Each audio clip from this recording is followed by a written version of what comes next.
adalah Honda HRV tahun 2015 dan kebetulan yang gue pakai ini adalah yang transmisinya Matic CVT. Sedikit cerita tentang si Honda HRV ini. Honda HRV ini sebenarnya adalah generasi kedua dari HRV. Jadi yang generasi pertama itu sekitar awal tahun 2000-an dan sempat masuk ke Indonesia. Tapi masuknya lewat jalurnya imported umum, jadi nggak lewat jalur ATPN. Lalu tahun 2014-2015 muncul yang generasi kedua. Cuma kali ini masuknya lewat jalur ATPM. Dan untuk generasi ini sebenarnya ada dua pilihan mesin, yaitu 1500 cc dan 1800 cc. Dan seperti biasa, gua akan infoin suka duka gua selama gua pakai si Honda HRV ini, dan gua akan mulai dari sukanya dulu. Suka gue yang pertama adalah, menurut gua desain mobil ini, eksteriornya ini benar-benar cakep banget. Ukuran peleknya juga pas. Bahkan lampu belakangnya yang biasanya gue nggak suka model-model kayak gini, ya model teardrop begini, sama kayak Toyota Fortuner atau Kijang Innova Reborn, yang kelihatan jelek banget. Tapi kalau di sini tuh kelihatannya tuh pas banget. Padahal di sana itu kelihatannya nggak pas gitu loh, jelek banget dan gue nggak suka. Tapi di mobil ini benar-benar kelihatannya bagus banget. Itu hal pertama yang gue suka dari HRV. Hal kedua yang gue suka dari mobil ini sebenarnya adalah di mesinnya. Mesinnya itu sebenarnya ada dua pilihan, seperti gue bilang tadi. Ada 1500 cc dan 1800 cc. Yang ini adalah kebetulan yang 1500 cc. Tapi tenaganya itu bisa sekitar 120-an AC. Jauh di atas mobil-mobil 1500 cc lain yang sekitar 100 atau 100 lebih dikit lah. Ya, jadi itu yang gue suka dari si HRV ini. Hal berikutnya lagi yang gue suka dari mobil ini adalah di bagian interiornya. Begitu masuk ke mobil ini benar-benar ingetin gue sama interiornya BMW. Ya, jadi desainnya itu benar-benar driver friendly banget. Semuanya ngarah ke driver. Kita mau setting audio, kita mau setting AC, itu gampang banget karena semua posisinya tuh ngarahnya ke driver. Meskipun sebenarnya banyak tombol-tombol yang sharing sama Honda lain ya. Contoh seperti di Steed itu tombol-tombolnya itu banyak sharing sama CR-V atau Accord, atau tombol-tombol di power window itu sebenarnya sama semua dengan Honda versi lain. Tapi itu tidak mengurangi keindahan di mobil ini ya. Mobil ini menurut gue di dalamnya tuh bener-bener gue suka banget ya, user friendly banget, dan posisinya tuh desainnya itu yang bener-bener menurut gue cakep banget. Itu yang gue suka dari si HRV ini. Satu hal lagi yang gue suka dari mobil ini adalah mobil ini punya fitur yang namanya electronic parking brake plus brake hold-nya. Gue baru pertama kali gue pakai mobilnya pakai ada electronic parking brake, dan itu ternyata nyaman banget pakainya gitu. Gue seneng banget pakainya karena membuat gue itu gak was-was meskipun jalanannya itu miring. Kita nggak takut bahwa mobil kita akan mundur atau maju tanpa kita ngegas. Oh, pokoknya itu menyenangkan banget deh buat gue, mobil yang ada electronic parking brake. Itu, oh ya, satu lagi yang gue suka dari mobil ini ada, mobil ini sebenarnya bantingannya itu nggak lembek banget gitu lah. Meskipun sebenarnya nggak keras seperti Honda lain, tapi menurut gue bantingan mobil ini masih cukup nyaman dan nggak limbung gitu di jalan-jalan yang berbelok. Jadi kalau kita pakai mobil ini di perjalanan jauh, menurut gue masih enak dan nggak bikin kita capek gitu di mobil ini. Itu yang gue suka dari si HRV. Sekarang kita ke bagian belakang dari mobil. Hal terakhir yang gue suka dari mobil ini adalah mobil ini sebenarnya cukup gede ya. Meskipun sebenarnya dimensinya nggak gede-gede banget, tapi ternyata di dalam mobil ini itu kita berasa lega banget. Gue tingginya 170 cm.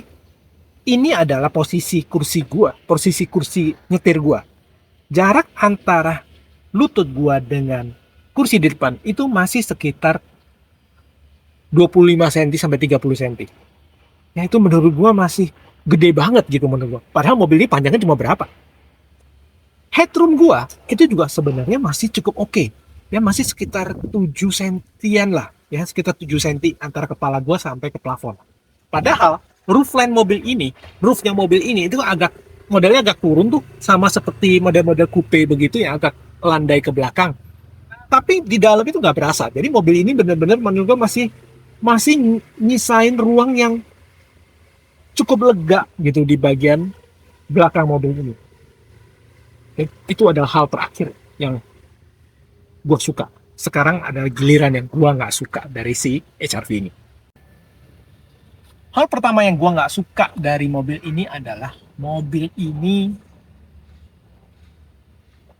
gue berasa bahwa mobil ini lemot banget ya. Padahal tenaganya, tadi gue bilang tenaganya itu 120-an HP di kelas 1500 cc. Menurut gue ini ada tenaga yang cukup gede. Biasanya tuh mereka sekitar cuma ya 100 atau 100 lebih dikit lah. Tapi yang ini tenaganya bisa gede sampai 120-an HP. Tapi waktu kita bawa mobil ini, kita nggak berasa bahwa mobil ini adalah mobil yang tenaganya gede. Mobil ini lemot banget dan itu murni karena CVT-nya. Gue memang pada dasarnya nggak suka sama mobil-mobil CVT. Karena menurut gue CVT itu rentan rusak. One day pasti rusak karena belt itu pasti akan putus atau puli itu pasti akan baret-baret. Jadi gue paling gak suka sama CVT. Tapi di mobil ini lebih parah lagi. Karena menurut gue mobil ini gara-gara CVT-nya, mobil ini bener-bener terkesan lemot banget gitu.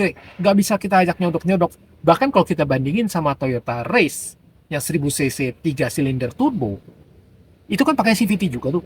Tapi CVT di mobil itu menurut gue masih jauh lebih responsif dibanding CVT di mobil ini. Itu yang gue gak suka dari CVT-nya, khususnya CVT si HR-V ini. Hal berikutnya lagi yang gue gak suka dari mobil ini ada di remnya. Rem mobil ini gak seperti, feelingnya itu gak seperti sama mobil-mobil lain. Bahkan kita bandingin sama Honda lain pun, remnya itu gak enak gitu di mobil ini. Karena gini, remnya itu kalau kita baru kita injek pedal remnya, itu kita nggak berasa bahwa remnya itu bekerja gitu. Jadi kayak nggak ngerem aja gitu. Begitu kita injak lebih dalam lagi, baru tiba-tiba remnya ngegigit. Jadi menurut gua nggak nyaman banget pakai mobil-mobil kayak gini. Mungkin kalau kaki kita udah terbiasa, mungkin ceritanya akan sedikit beda. Tapi waktu pertama kali, kita nggak usah ngomong pertama kali deh. Gua rasa kita ngomong sampai sebulan aja kita pakai mobil ini. Remnya itu benar-benar nggak enak banget deh. Nggak, kita nggak terbiasa gitu pakai mobil yang tiba-tiba ngeremnya harus dalam dan tiba-tiba nggak gigit gitu di ujungnya. Itu yang gue paling nggak suka dari si HR-V ini. Hal terakhir yang gue nggak suka dari mobil ini adalah mobil ini, meskipun tadi gue bilang mobil ini sebenarnya cukup canggih, ya, maksudnya tuh fitur-fiturnya cukup oke. Ada electronic parking brake, tapi mobil ini nggak punya yang namanya DRL, itu nggak punya. Lampunya masih lampu halogen biasa, bukan lampu-lampu LED. Nggak ada fitur-fitur yang menurut gua, bahkan ya sensor belakang aja nggak ada tuh, ya nggak ada sensor mundur, nggak ada kamera mundur di mobil ini. Jadi menurut gua tuh tanggung banget gitu loh pakai HR-V ini kalau kita mau ngejar untuk fitur-fiturnya. Satu hal lagi terakhir yang gua nggak suka dari si HR-V ini. HR-V ini tadi gua bilang eksteriornya itu cakep banget. Gua suka banget sama desainnya. Gua suka banget sama ukuran peleknya yang menurut gua pas di mobil ini. Gue suka banget sama desain lampu belakangnya, yang meskipun di mobil lain gue nggak suka. Tapi ada satu hal yang gue nggak suka dari eksterior di mobil ini. Yaitu mobil ini plastiknya ya, terutama di bagian luar itu gampang banget berubah warna ya. Jadi ya gue tahu sih, semua plastik di mobil-mobil itu pasti akan berubah warna kalau kita kejemur terus. Tapi menurut gue di mobil ini jauh lebih cepat berubah warnanya dibanding di mobil-mobil lain. Warnanya bisa belang-belang gitu dan itu bikin mata nggak enak banget lihatnya. Oke, ya, oke itu aja. Itu adalah hal yang gue gak suka dari si HRV ini.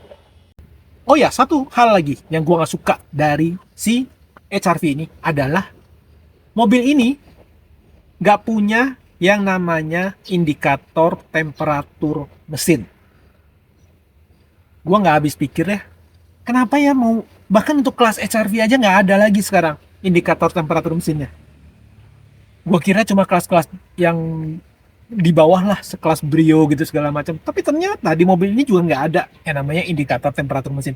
Dan gue paling nggak suka sama mobil yang nggak ada indikatornya, karena menurut gue nggak merasa nyaman banget gitu.